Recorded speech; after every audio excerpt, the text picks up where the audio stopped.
अस्सलाम वालेकुम दोस्तों, क्या हाल चाल है। मुझे उम्मीद है आप सब खैरियत से होंगे।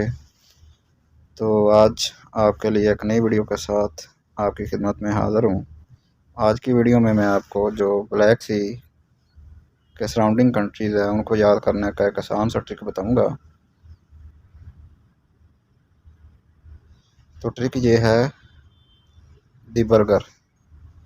दी बर्गर ये आसान सा ट्रिक है। इसको अगर आप याद कर लेंगे तो आपके इसके सराउंडिंग कंट्रीज़ बहुत अच्छे तरीके से याद हो जाएंगे। तो अभी चलते हैं, देखते हैं इनसे कौन कौन से कंट्री बनते हैं।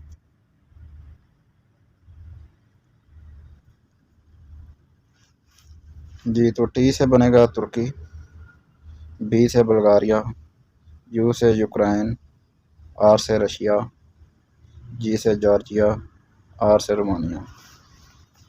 जी तो दोस्तों, ब्लैक सी जो है उसके जो सराउंडिंग कंट्रीज़ हैं उनको याद करने का एक आसान सा ट्रिक मैंने आपको बताया है।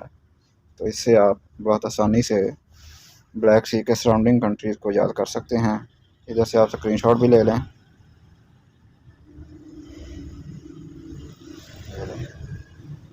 ताकि आपको लिखना भी ना पड़े और आप इसका प्रिंट निकलवा कर अपनी फाइल में रख लें और आपका टाइम बचेगा।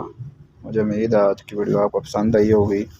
इस तरह की मज़ीद वीडियोस देखने के लिए मेरे चैनल को सब्सक्राइब करें और बेल आइकन को प्रेस करें। और तब तक के लिए अल्लाह हाफ़िज़।